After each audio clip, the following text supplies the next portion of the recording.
Hello everyone! Ayan, kumusta po sa inyong lahat and happy Tuesday. So for today's video ay tara at samahan niyo po ako magluto nitong ating isa na namang napakasarap na ulam. Walang iba kundi itong ating ginataang laing or natong ang tawag dito sa Bicol, and partneran po natin yan ng pritong galunggong. So tara na guys, at samahan niyo po ako magluto and enjoy watching po. So ayan na nga, ang una natin lulutuin dyan, itong ating dilis. Ayan, ipiprito lang natin, i-fried lang natin ng ilang minuto. So, ilalawak po natin yan sa ating laing, ginataang laing. So, ayun na nga. At pagka luto nitong ating dilis, ayan. So, si dried dilis po iyan. Tapos, ayan, pagkaluto, nasangkot siya na natin, ahunin na natin, and set aside po natin iyan. Tapos, sa same na kawali, hindi na natin hugasan. Maglagay na tayo ng luya. Ayan, tapos halu-haluin lang po natin iyan hanggang lumabas yung aromatic ng ating luya or ng ating ginger. Tapos isunod na rin po natin dyan yung ating bawang and yung ating sibuyas. And then syempre halu-haluin na naman po uli natin yan hanggang lumabas yung bango or yung aromatic nitong ating ginigisang bawang, sibuyas at luya. At pagkatapos ay pwede na po nating ilagay dyan yung ating pork. Ayan, yung ating pork, sangkutsayin na natin dyan sa ating bawang, sibuyas at luya.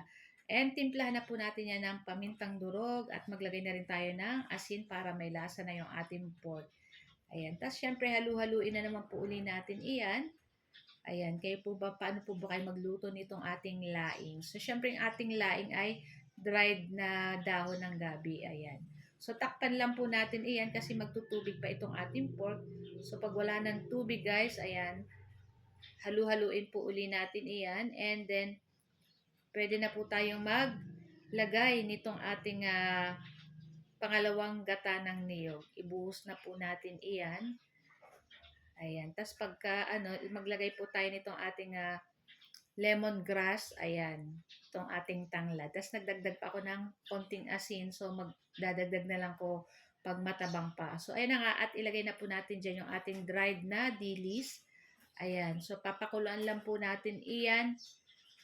At, syempre, saka po natin ilalagay yung dahon ng gabi. So, naglagay lang po ako ng konting sugar at 1/4 cube para sa pangpalasa.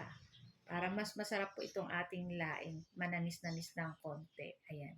So, takpan lang natin. At pag kumulo na yung ating pangalawang gata ng niyog, ay ilagay na po natin dyan yung ating tuyong dahon ng gabi. Ayan. So, ang ginamit po natin dyan ay 2 pack nung ating gabi. Ayan.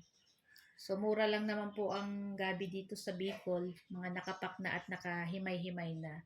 So, na nga, at halu-haluin natin. At pagkatapos, ilagay na natin yung ating pangalawang, pinakaunang gata ng niyog. So, mamaya maglalagay pa rin po ako ng gata ng niyog para masarap po sa laing ay magata po. Ayan.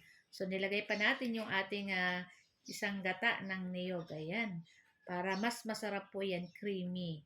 Talagang manamis-namis, gawa rin ng gata ng niyog. So, naglagay lang po tayo dyan ng suka, and then maglagay na po tayo ng siling pangsigang na 2 piraso, at hintayin lang po natin iyan. So, tikman-tikman na lang po kung medyo matabang pa, dagdagan nyo ng konting asin. So guys, ito lang po ang ating video today. Thank you for watching. Bye!